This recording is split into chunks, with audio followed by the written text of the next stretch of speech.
Hello guys, welcome to economics with Parkha. आज का हमारा टॉपिक है डिमांड।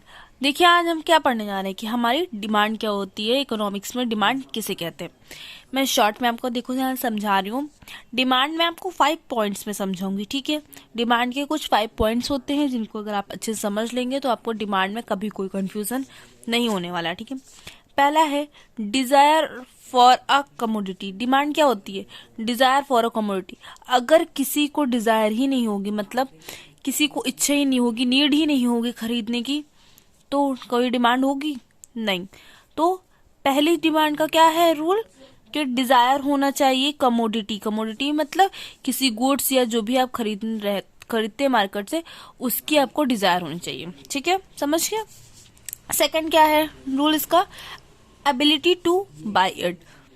क्या कहता है डिमांड की डिजायर के साथ क्या होनी चाहिए? एबिलिटी होनी चाहिए, कि हाँ वो काबिल होना चाहिए, उस चीज की नॉलेज होनी चाहिए उसको। ये नहीं है कि फोन खरीद तो ले बट उसको फोन चलाने नहीं होता है, तो एबिलिटी है ही नहीं उसके पास, तो उसको फायदा क्या है? तो एबिलिटी होनी चाहिए उसको खरीदने की। Willing to pay for it. अब क्या है थर्ड इसका? कि विलिंग होना चाहिए, उसके पास इच्छा होनी चाहिए उसको पे करने के लिए। जैसे कभी मार्केट हम सिर्फ इसलिए जाते हैं कि हाँ टाइम पास करने जा रहे हैं, ऐसा नहीं होना चाहिए। हम उसके लिए पे करने के लिए भी रेडी रहे।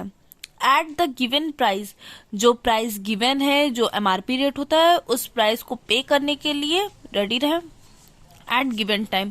गिवन टाइम हियर मीन्स जिस टाइम हम खरीदने जा रहे हैं उस समय उसको हम खरीद ले। ये नहीं कि ठीक है भाई आज हम लेने आए आपसे, आज नहीं लेने, कल परसों में आएंगे, ठीक है। तो ये कुछ 5 पॉइंट्स है। Desire for a commodity, ability to buy for it, willing to pay for it at the given price, at the given time. इतना आप सबको समझ में आ गया।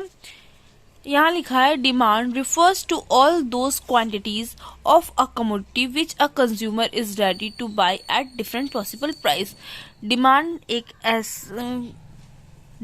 क्या रिफर करती है, क्या बताती है? कि quantity of a commodity. Commodity की मतलब वो जो प्रोडक्ट है, गुड्स है, उनकी quantity which a consumer is ready, जिसके लिए कंज्यूमर मतलब कंजप्शन करने वाला रेडी है, उसको खरीदने के लिए डिफरेंट पॉसिबल प्राइजेस पे, मतलब अलग अलग रेटों पे, ठीक है। अभी तक आपने डिमांड देखा है क्या होता है, ठीक है। अब हम क्या पढ़ेंगे? Types of demand. कितने टाइप्स की डिमांड होती है? पहली है इंडिविजुअल डिमांड और दूसरी है मार्केट डिमांड। एक इंडिविजुअल डिमांड होती है, दूसरी डिमांड होती है मार्केट की। Demand of an individual buyer is market.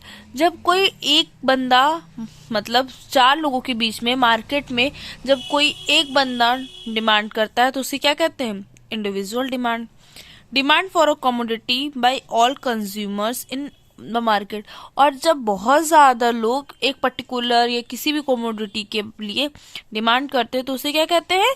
Market demand, ठीक है। तो इतना समझ में आया क्या होती है डिमांड और टाइप्स ऑफ डिमांड। अब हम नेक्स्ट टॉपिक पढ़ेंगे अपना, डिमांड कर्व क्या है। तो अब देखिए डिमांड कर्व क्या होता है। It is a simply a graphic representation of demand schedule showing how quantity demand of a commodity is related to its own price. Demand curve concepts include individual demand curve and market demand curve.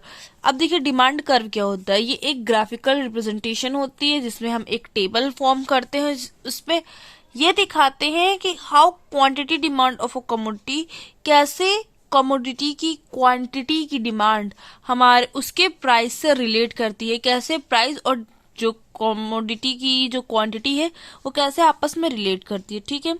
Demand curve 2 type के होता है, एक individual demand curve, दूसरा market demand curve. अब individual market demand curve क्या होता है? Individual demand curve is a curve showing different quantities of a commodity that one particular buyer is ready to buy at different possible price of a commodity of a point of time।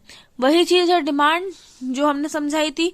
जब कोई बंदा, एक particular individual, एक अकेला बंदा commodity के price को पे करके अगर कुछ खरीदना चाहता है तो उसे क्या कहेंगे? Individual demand. अब देखिए यहाँ पे मैंने ग्राफ बना रखा है। इधर साइड मैंने इसका y एक्सिस पे प्राइस लिखा और x एक्सिस पे क्वांटिटी लिखी। क्वांटिटी क्या है? 1 2 3 4 और प्राइस क्या है? 1 2 3 4। अगर आप 1 क्वांटिटी खरीदते हैं तो उसके लिए आपकी प्राइस कितना होगा? 4। एक क्वांटिटी की प्राइस 4 है। 2 क्वांटिटी लेते हैं तो उसका प्राइस 3 है। 3 क्वांटिटी लेते हैं तो 2, 4 लेते हैं तो 1। देखिए अगर आप सिंगल ले रहे हैं तो पैसा आपको ज्यादा पे करना पड़ रहा है, डबल ले रहे हैं तो उससे कम, थर्ड में उससे कम, फोर्थ में उससे कम। तो ये आपका डिमांड कर्व है। जो पॉइंट्स ज्वाइन हुए इन्हें क्या कहेंगे? Demand curve, individual demand curve. Okay. अब सेकंड क्या था? Market demand curve. Market demand curve क्या होता है? आप देखिए, it shows various quantities of a commodity that all buyer in the market are ready to buy it at different possible price of a commodity at a point of time. जब बहुत सारे लोग अगर क्वांटिटी ऑफ कमोडिटी लेते हैं एक साथ एक टाइम पे, तो उसे क्या कहते हैं? Market demand. अब देखिए यहाँ पे 2 फिगर बने हुए हैं, 1 और 2। पहले क्या है? 0 1 2 3, फिर है 0 1 2 3। इधर भी 0 1 2 3 सेकंड में, और 0 1 2 3। जब डिमांड 1 थी तब प्राइस 3 था, जब डिमांड 2 हुई तो प्राइस 2 हुआ, जब डिमांड 3 हुई तो प्राइस 1 हुआ। ये भी और सेकंड वाला भी सेम है, ठीक है। जब हम लोग 2 ग्राफ एक साथ बना रहे हैं तो उसे क्या कहेंगे? Market demand curve. I hope guys आपको इतना समझ में आ गया हो। अब मेरी नेक्स्ट वीडियो डिमांड फंक्शन और डिटर्मिनेंट्स ऑफ डिमांड, ये टॉपिक आपको मेरी नेक्स्ट वीडियो में मिलेगा। Please guys, please do more and more comments, likes and subscribe the channel. Thank you guys for watching. Keep watching. Thank you.